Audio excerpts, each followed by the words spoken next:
Waalaikumsalam warahmatullahi wabarakatuh. Alhamdulillahirabbil alamin wassalatu wassalamu ala sayyidina Maulana Muhammadin wa ala alihi washabbihi ajma'in amma ba'd.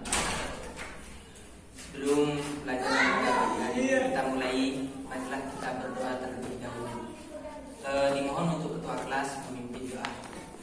Baik, sebelum pelajaran dimulai, kita baca doa terlebih dahulu. Berdoa dimulai. Bismillahirrahmanirrahim. Alhamdulillahirabbil alamin. Arrahmanirrahim.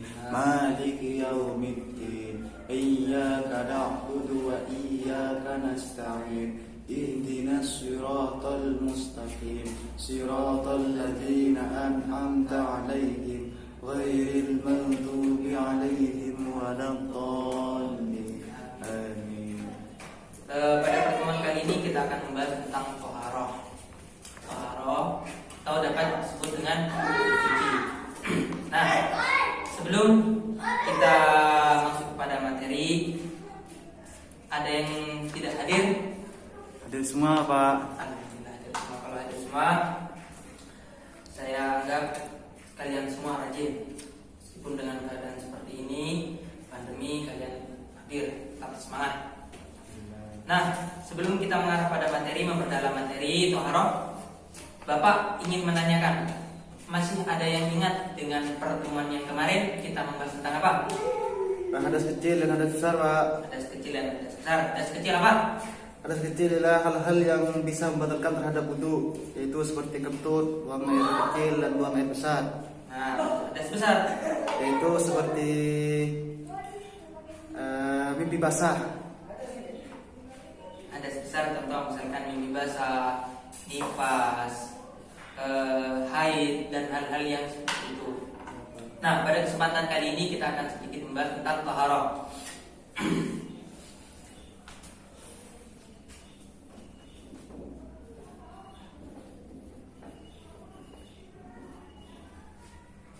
Ada yang tahu tentang taharah? Apa itu taharah? Belum tahu, Pak. Taharah merupakan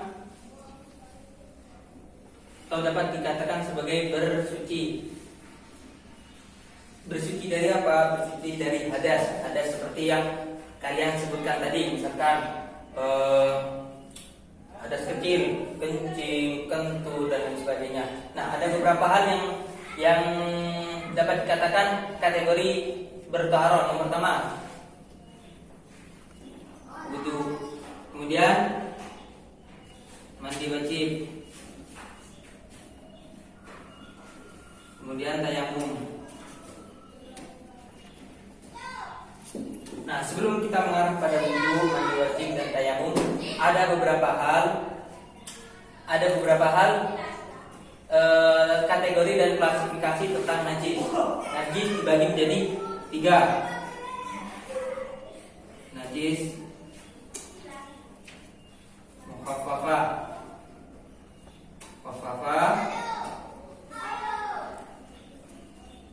mutawasithah, dan mughalladah. Ada yang tahu tentang klasifikasi najis di bawah ini? Ada, Pak. Masa gak ada yang tahu tentang najis mukhaffafah itu apa, najis mutawasithah itu apa, najis mughalladah itu apa? Najis mukhafafah ya, najis yang ringan, Pak, kalau nggak salah. Najis mukhaffafah merupakan klasifikasi najis yang paling ringan.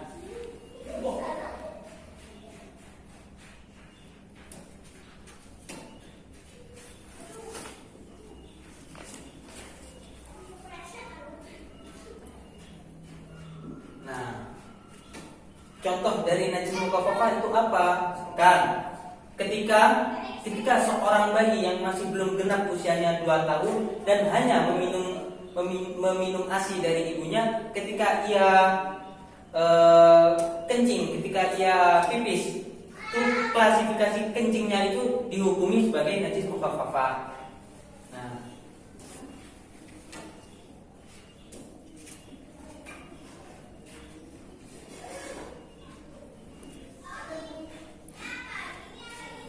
Kemudian najis mutawasito. Najis mutawasito, ada yang tahu tentang najis mutawasito itu apa? Yaitu najis yang tengah-tengah. Najis yang berada di tengah-tengah antara mukhaffafah dan mughalladah. Najis yang sedang. Najis yang sedang. Najis tengah-tengah. Sedang. Kemudian mutawasito, tengah-tengah, sedang, atau hal-hal yang mendefinisikan tentang hadis mutawasito. Kan tengah-tengah, sedang, apa lagi?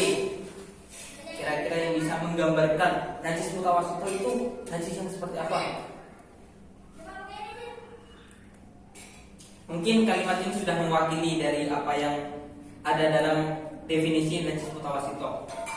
Najis mutawasito merupakan najis yang berada di tengah-tengah antara najis mukhaffafah dan najis mughalladah.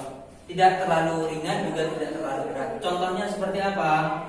Contohnya seperti darah, nanah, kotoran, dan sebagainya. Nah, dari najis ini bagi menjadi dua, hukmiyah dan diniyah. Hukmiyah itu apa? Diniyah itu apa? Ada yang tahu hukmiyah itu apa? Gak ada, Pak. Gak ada yang tahu. Iya, Pak. Aduh, gak ada yang tahu. Hukmiyah merupakan najis yang di dalamnya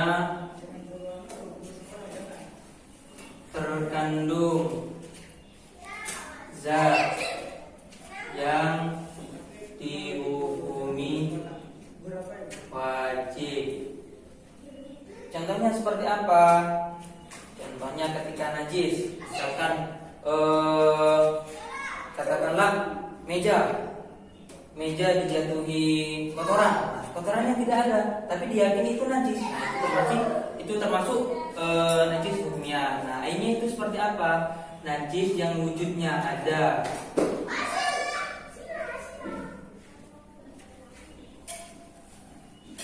Wujudnya ada. Misalkan sajadah dijatuhi kotoran. Nah, kelihatan kotorannya itu seperti apa? Nah, itu termasuk najis ainiyah. Cara mensucikannya itu seperti apa? Nah, ainiyah cukup dengan mengalirkan air. Cukup dengan mengalirkan air yang terkena najis. Nah, sampai diyakini sudah tidak ada najis. Nah, untuk ainiyah bagaimana cara mensucikannya? Yaitu mengalirkan air sehingga apa yang ada di atasnya atau najis yang sudah yang terlihat yang bersifat wujud, yang bersifat rasa dan bersifat bau sudah tidak ada lagi. Nah, itu cara mensucikan najis ainiyah. Nah, kemudian najis mughalladah. Apa itu najis mughalladah? Ada yang tahu? Najis mughalladah itu apa? Najis yang berat. Najis yang berat. Najis yang berat. Lain apa lagi? Najis yang berat, najis yang apa? Yang najis besar. Najis besar. Nah, pengertian dari najis mughalladah ialah najis yang paling besar di antara najis di atas. Najis di atas itu apa? Yaitu najis mukhaffafah dan mutawasito. Nah, contoh dari najis mughalladah itu apa? Ada yang tahu? Najis mughalladah itu apa? Seperti menyentuh kulit anjing, bulu anjing. Terus air liur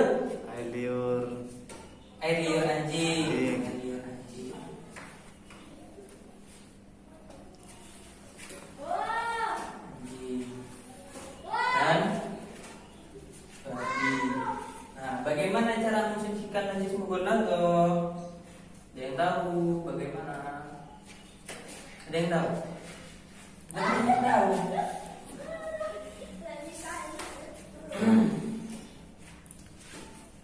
Cara mensucikannya yaitu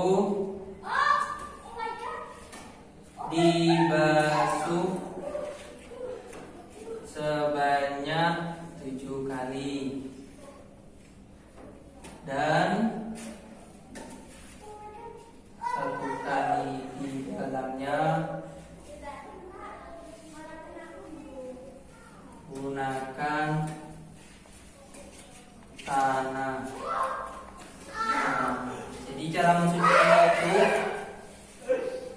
bagian yang terkena najis, katakanlah tangan kita terkena najis mughallaza. Bagaimana cara mensucikannya? Yaitu kita basuh sebanyak 7 kali. Kita basuh sebanyak 7 kali. Setelah itu yang dari ke-7 kali basuhan itu diselipkan 1 kali menggunakan tanah. Nah, itu cara mensucikan najis mughallaza. Kemudian kita kembali ke wudu. Wudu.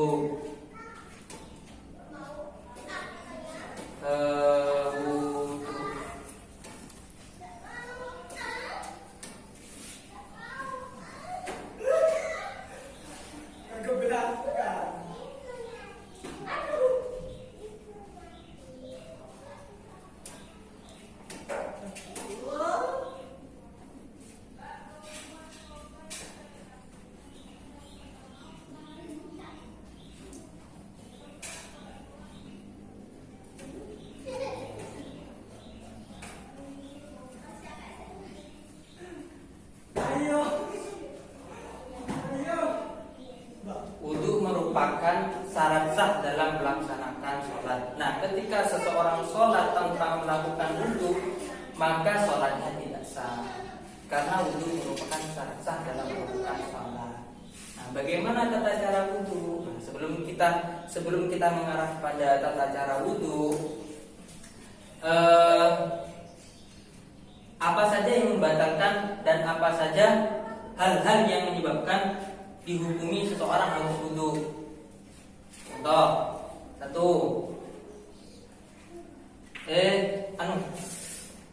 Bukan. Langsung ke syarat. Langsung ke rukun. Nah, bagaimana tata cara pelaksanaan wudu? Yang pertama yaitu tata cara wudu. Niat. Kemudian setelah niat disunahkan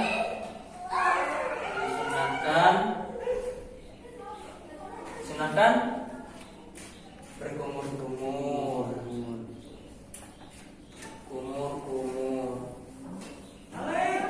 Kemudian setelah niat disunahkan berkumur dan membasuh lubang hidung. Kemudian setelah kita berkumur-kumur, selanjutnya Membasuh muka. membasuh wajah,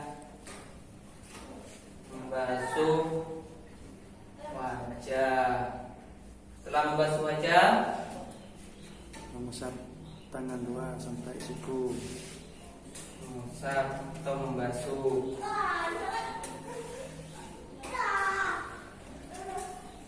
tangan kiri hingga siku. Kemudian setelah membasuh tangan, membasahi sebagian dari kepala. membasuh sebagian kepala. Kemudian disunahkan membasuh telinga. Setelah membasuh telinga, Membasuh kedua kaki.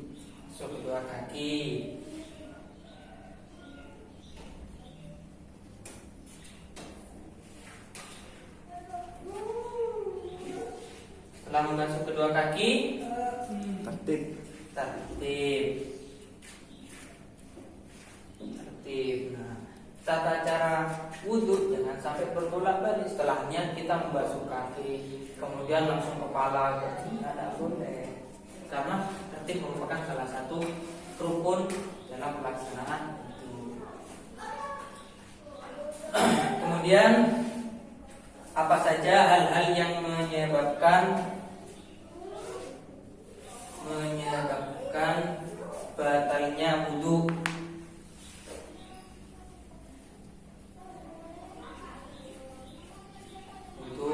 Apa saja? Yang tahu? Siapa yang tahu? Kentut. Kentut. Kentut. Kemudian Kencing. kencing. Terus yang lain? Buang air besar. Air besar.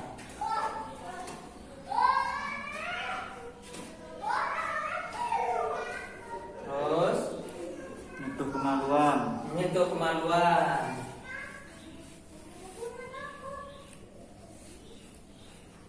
Kemaluan. Nah, ketika seseorang mimpi basah itu termasuk kategori hadas kecil atau hadas besar, dan cara untuk mensucikannya itu dengan wudhu atau dengan mandi wajib.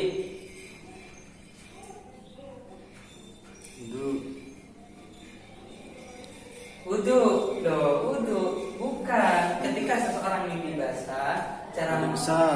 mandi besar berarti bukan hal-hal yang membatalkan Itu. berarti bukan termasuk. Konsentrasi. Jangan gurau. Kemudian menyentuh orang bukan Him. di roh. Ini pembahasan tentang itu. Kemudian setelah kita membahas tentang itu, kita ke mandi wajib.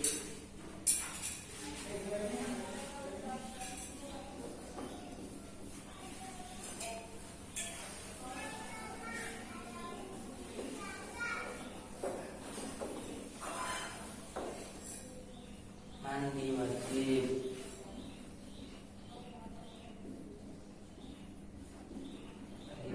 Mandi wajib itu apa? Mandi wajib itu apa? Mandi wajib itu apa? Mandi wajib merupakan apa? Mandi wajib merupakan Tahu apa? nggak tahu. Ya. Mandi wajib merupakan cara untuk mensucikan dari hadas besar. Contoh hadas besar apa? Contohnya junub. Terus haid atau men. Terus nifas. Kemudian Wiladah. Nah, pasti ada beberapa hal yang menyebabkan seseorang harus berwudu. Nah, sementara ini dulu yang akan kita nanti. Junub, apa yang dimaksud dengan junub? Basah. Junub basah. Haid merupakan keadaan orang wanita yang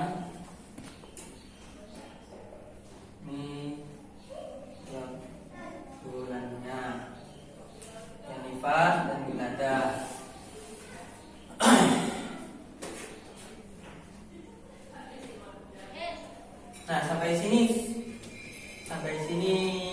yang perlu ditanyakan? Ada Pak. Sudah paham? Sudah paham semua? Belum. Yakin sudah paham? Belum. Coba saya tes. Tadi kan kita sudah membahas tentang najis mukhafafah, najis mutawasithah, dan najis mughalladah. Contoh dari najis mukhafafah itu apa?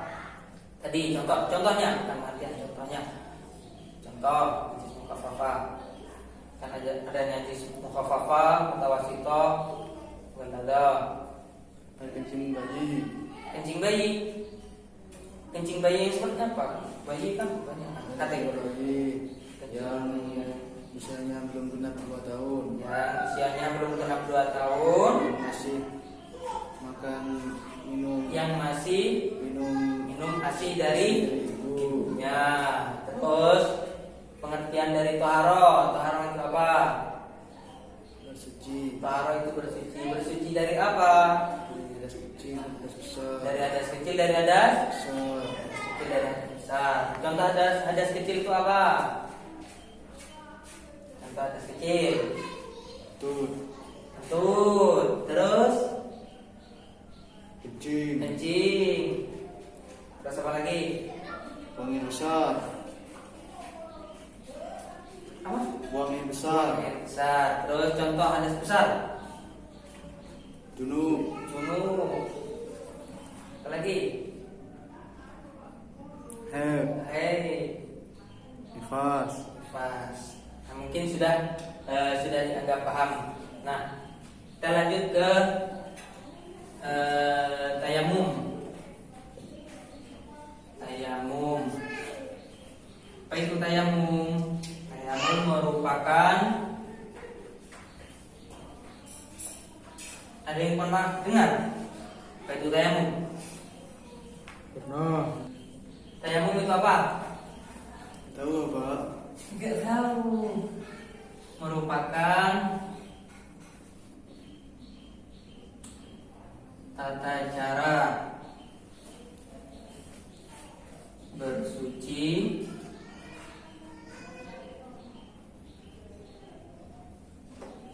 yang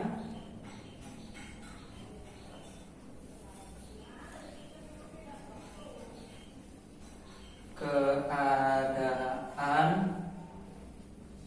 dihadapi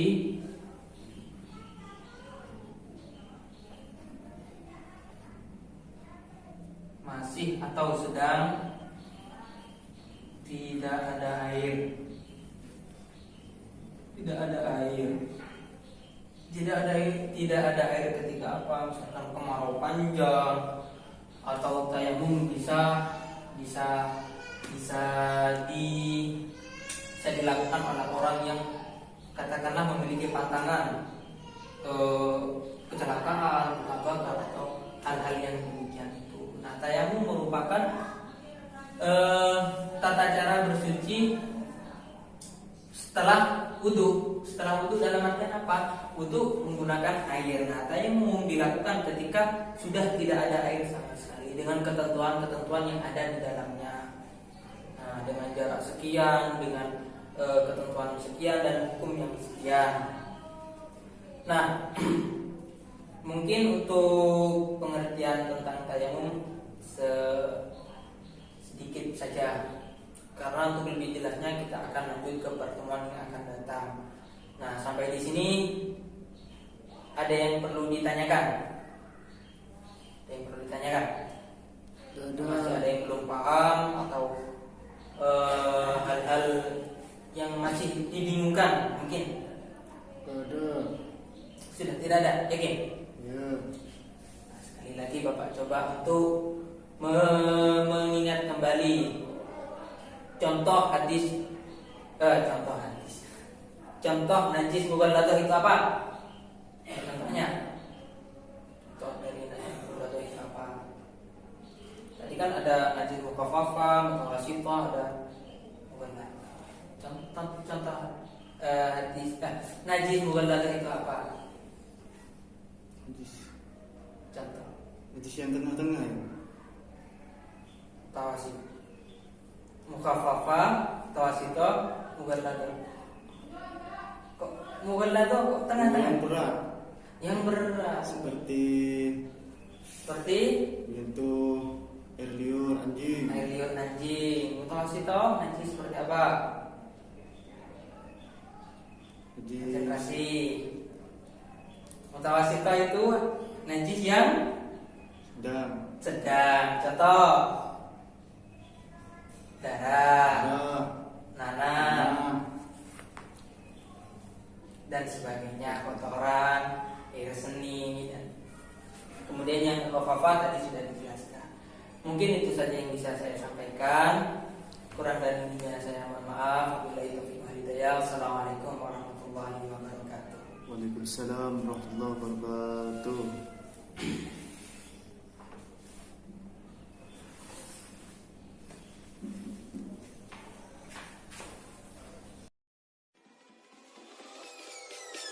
Peace.